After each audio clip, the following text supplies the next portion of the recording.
बिहार के मोतिहारी से एक दर्दनाक खबर ने पूरे राज्य को हिला दिया है। पूर्वी चंपारण के तुरकोलिया इलाके में जहरीली शराब ने 7 लोगों की जान ले ली है। गांव में मातम है, परिवार तबाह है, लेकिन सबसे बड़ा सवाल है शराबबंदी के बावजूद ये मौत का जहर गांव-गांव तक पहुंचा कैसे।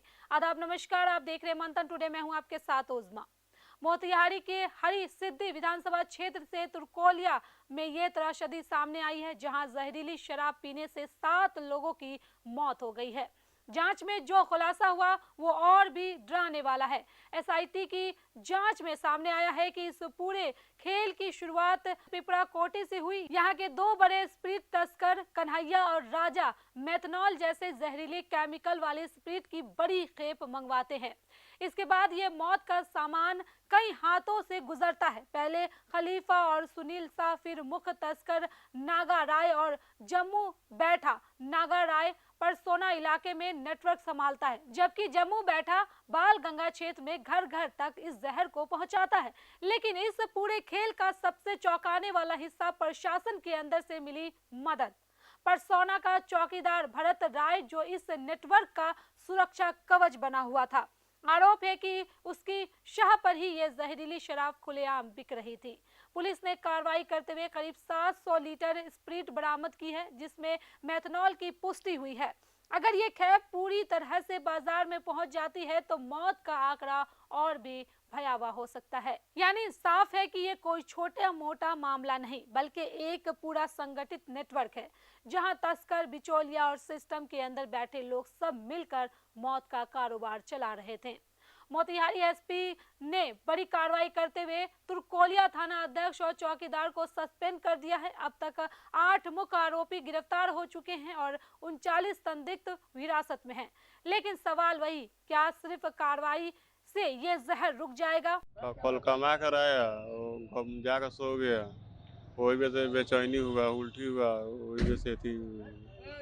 इलाज हो रहा है? इलाज इधर ले आया, उधर से घर पर से तो इलाज हुआ, इधर डेट हो गई। क्या नाम था? परीक्षण में शराब पीते थे? पीते थे, इस दिन भी शराब पिया था कल में। जिन पर आरोप लगा है तो हीरा लाल राय हैं, उनको अरेस्टिंग हो गई है। एक जम्बू बैठा है, उनकी भी अरेस्टिंग हो गई है। और एक और भी मतलब 12-15 लोगों की अरेस्टिंग अभी तक हुई है। तो परिजनों के द्वारा या जो घायल व्यक्ति हैं उनके द्वारा बताया गया जिसका नाम, उन सब की अरेस्टिंग हो चुकी है। और उसमें एक चौकीदार को भी डिटेन किया गया है ना। तो उनको भी संलिप्तता अगर होगा तो उनको जेल हम लोग भेजेंगे। 6 लोग अभी इलाजरत हैं, जो 2 हैं आरसी ये मदन राज हॉस्पिटल में यहाँ पर ही मोतिहारी में, और 3 लोग रेफर हो गए हैं मुजफ्फरपुर। तो उनका हालत वहाँ से पता करके बताएंगे। एक राजेंद्र यादव हैं जो सदर हॉस्पिटल में भर्ती हैं, जिनको देखने के लिए हम लोग आए हुए हैं। अब बाकी 7 लोग हैं जो इलाज करवाए हैं और वो सुरक्षित हैं, वो घर चले गए। हाँ, अभी प्रथम दृष्टिया तो यही लग रहा है कि शराब की सेवन किए हैं ये लोग। हाँ, चेन पकड़ा गया है, चेन पकड़ा गया है। इस चेन में हो सकता है और लोगों का नाम जुड़े, तो उसको हम लोग कार्रवाई करेंगे। लेकिन जो फर्स्ट मतलब स्टेप में जिनसे ये माल खरीदे हैं उनकी अरेस्टिंग हो गई है और पूछताछ की जा रही है कि वो कहाँ से माल लाए हैं। तो उस चेन को हम लोग खंगाल रहे हैं, जल्दी से उसकी भी गिरफ्तारी हो जाएगी। बिहार में शराबबंदी लागू है, फिर भी मौत की शराब क्यों? क्या प्रशासन की मिलीभगत के बिना इतना बड़ा नेटवर्क संभव है? हर बार हादसे के बाद कार्रवाई, लेकिन रोकथाम क्यों नहीं? क्या गरीब और ग्रामीण इलाकों को सॉफ्ट टारगेट बनाया जा रहा है? और सबसे बड़ा सवाल है, क्या शराबबंदी सिर्फ कागजों में रह गई है? जिन परिवारों ने अपने लोगों को खोया है, उनके लिए ये सिर्फ खबर नहीं, जिंदगी का सबसे बड़ा दर्द है। किसी का बेटा, किसी का पति, किसी का पिता, सिर्फ कुछ पैसों की लालच में उन्हें मौत के मुंह में धकेल दिया गया।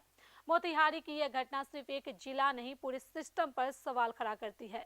जब तक इस नेटवर्क की जड़ पर वार नहीं होगा, तब तक जहरीली शराब हर बार किसी न किसी घर का चिराग बुझाती रहेगी। फिलहाल सवाल यही है, जिम्मेदार कौन और अगला नंबर किसका? तो चलिए, फिलहाल इस खबर में बस इतना ही। बिहार की ऐसी तमाम बड़ी खबरों के लिए बने रहे मंथन टुडे के साथ। साथ ही हमारे चैनल को लाइक करें, सब्सक्राइब करें, फॉलो करें और निष्पक्ष पत्रकारिता देखना है तो देखते रहे मंथन टुडे। बहुत बहुत शुक्रिया।